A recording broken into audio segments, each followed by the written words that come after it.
welcome back to the show, guys. Hope you guys all had a really awesome holiday season. I know I did. Big thanks to my newest Patreon supporters, Negev, Eternal. You guys rock. Really appreciate the support. If you guys haven't heard already, I also have 2 new squadrons. If you'd like to become part of WhooptieDo, I'll have the details for you in the description. Also, if you haven't already, come check out the Discord. If you guys have any questions about specific aircraft, I have a pretty good wealth of knowledge, different people that can answer your questions for you. But today we're talking about the J21. Now, I don't know why nobody's talking about this plane. This is a J21RA. This is a 6.7 low-tier jet. And of course it doesn't come without its flaws. But this, I really like this jet. This is a very, very good beginner jet. It doesn't have the greatest acceleration. It doesn't have a really good top speed for a jet. But one thing that it does have that a lot of low-tier jets don't is really good energy retention. And so if you've ever flown the Tempest, I fly this thing exactly like I fly the Tempest. This is a very, very good little beginner jet. So as you see, I had no issues. We were on an equal plane. We went into this. I had more power than him. Now I've got a 262 right behind me. 262 is actually pretty well matched against this plane.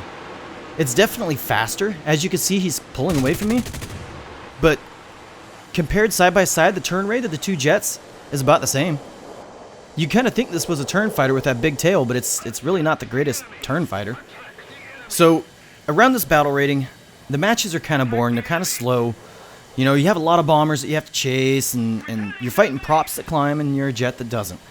So I'm going to try my hardest to keep this not boring, but I'm going to show you, because this was a really good match. I had a lot of matches like this, surprisingly. A lot of matches where I was able to carry. And so in this case, obviously, so this plane, its top speed is right around 800 kilometers an hour. Anything higher than that and you will rip, so you have to be careful in a dive. It does not have an air brake. But the really good energy retention comes a long ways with this aircraft. So in this match, you see I got a 262 that's kind of low now. He's still got really good energy though, so I don't want to really fight him, because the problem is I've got an N1K coming in behind me. And I don't necessarily want to be at a disadvantage against a prop, but I am still a jet. I still have speed. So at this point, he's kind of catching me. I'm just going to keep dropping my nose a little bit. I do not want to dive to the deck because his top speed is every bit the same as mine. I want to try and equalize this. I want to get up to my straight and level speed, which is much higher than any prop. And then once I hit that, you'll see we kind of start pulling away. Not really an issue anymore, right? But had I dove to the deck, we would have been in a world of hurt. So now I'm just extending a little bit, and then I'm going to start climbing. As long as I keep my speed up, he can't climb at my speed. He may be able to outclimb me in general, but he's not going to catch me. So I am playing the whole jet game here. The 262 is still back in the distance. I've got the 162 over here. He's turning towards me in a head-on. I'm really not scared of a 162 at all, because that thing bleeds an exorbitant amount of energy.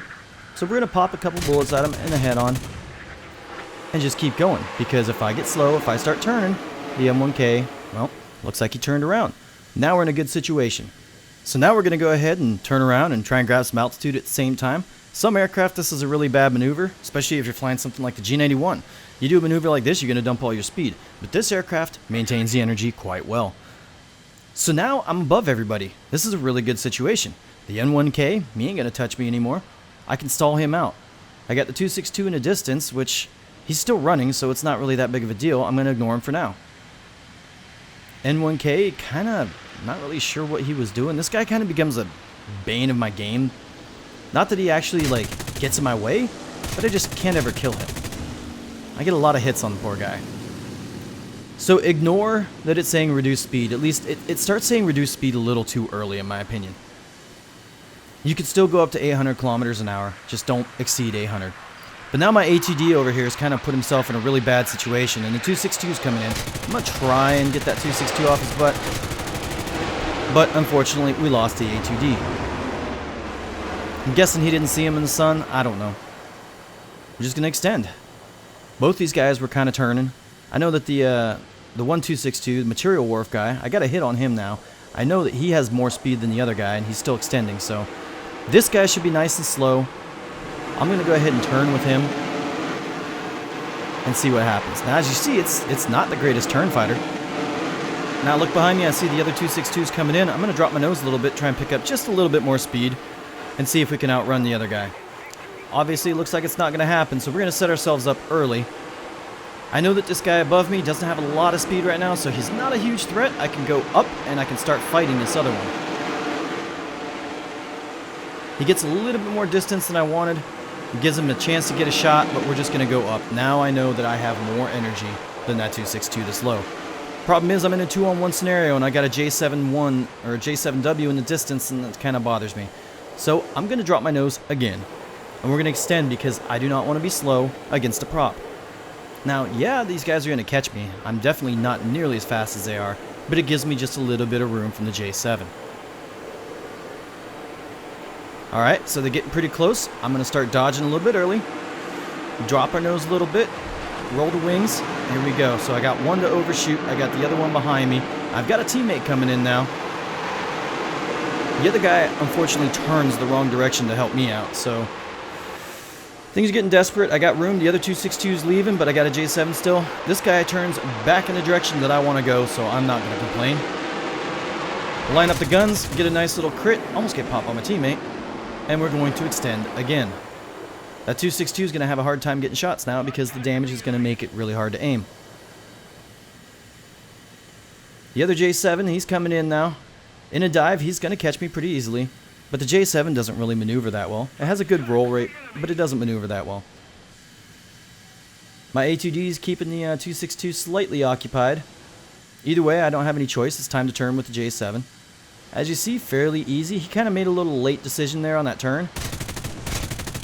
And of course, I don't fly low-tier jets that often, so my aim with the guns is pretty bad. But again, we have the other 262 coming in behind us. I'm a little slow to initiate that fight, so I'm just going to drop my nose. 262 pays a little bit more attention to the other guy that's helping me out, the F3D. F3D is a really good plane, by the way, guys, just a little slow. J7's pulling a shot on me. Of course, it doesn't turn that well, and he's getting kind of slow now. 262 is still forced on the other guy. And now I'm actually in a really good situation, because these guys dumped a lot of speed to try and kill him. The 262 is not going to want to fight. The J7W doesn't have a choice. 262 is coming in for another shot, trying to line up a couple bullets. Kind of upside down, wasn't really set up for that shot. I didn't expect him to make the turn. Drop my nose, get the speed back. Engine's getting a little hot. We're going to go ahead and throttle back a little bit when we can. There it is. Should easily be able to outrun the J7 at this point. Now I'm just separating myself to be able to fight the 262 again. With a little luck, the J7W will give up. And there it is. So now I'm free to fight the 262. So clearly you see the biggest flaw of this aircraft right now is it's rather slow. Yeah, eventually I might hit my top speed on the deck, but 262 is going to catch me through and through every time. So we start our turn a little bit early. I want to try and get him into an energy trap. I'm going to pull up as soon as I can, see if he follows. This guy's a fairly smart pilot. He does not follow. He pulls away instead of in front of my guns, which is a very good maneuver. I got just enough room to try and get a shot. He starts pulling back in towards me, though, which wasn't the greatest. We get a crit on him. Pretty sure that was a 20 mils because this thing's got the 50 cals and the 20 mils on it. Well, 120 mil. And I really can't figure out which is doing most of the work, but that was definitely a 20 mil. So that's going to be some engine damage for him. We're going to go ahead and try and extend a little bit because I don't want to get caught back up in a 2-on-1. Hopefully he turns back. Doesn't look like he's going to, though. I can't blame him with some engine damage. It's going to be a pain in the butt. So we fast forward a little bit, trying to keep it not so boring because, well, these matches are. So 262 is still running the J7. I don't think I really got any hits on him, so we're going to keep fighting. I don't think he's scared, but there's not much he can do. We're going to turn with him. We're going to get close. Get inside his turn pretty easily. I couldn't get the roll over. We got a hit on him. That's enough. Looks like the 262 is coming back to play. He wants to try and help out his teammate. But the J7 is now pretty much a sitting duck. He didn't go into it with a lot of energy, and he definitely did not come out with anything. Now the 262 is coming back for more. Even with engine damage, you can clearly see he's still quite a bit faster than me, so there's no chance I'm going to outrun him. I'm probably not going to outclimb him, so we're going to fight him. We're going to let him get nice and close. I know he's going to dump quite a bit of energy once he starts turning because, well, that's what happens when you have damage on your aircraft. So we start our turn a little bit earlier. We're going to set up, see if we can get him into a scissor. Drop my nose a little bit, forces his nose down, roll the wings, pull back into him, and he does the same thing as last time. Nothing wrong with that. But he is considerably slower than our last encounter. And so now, even though I don't have 20 mils left, I can sit here and pepper him with 50 cals. His acceleration is substantially worse with engine damage. And we're going to go ahead and eventually pepper him to death, because 50 cals are just a pain in the butt. But there's the fire, and he is done. There's one other guy left in this match, and that's that M1K, and he is ground pounding. He's pretty much an easy kill at the end, so we are not going to show you that. And since this is very dry and boring content, and I do apologize guys, but I'm telling you it's a good plane, I'm going to go ahead and throw in some clippets. This is from actually the very first match I ever played in this plane. And it ended up being against two props, and one is a Tempest. We took the high road, and we come down on top of him, which put us inside his turn quite easily. And unfortunately, just missed the shot.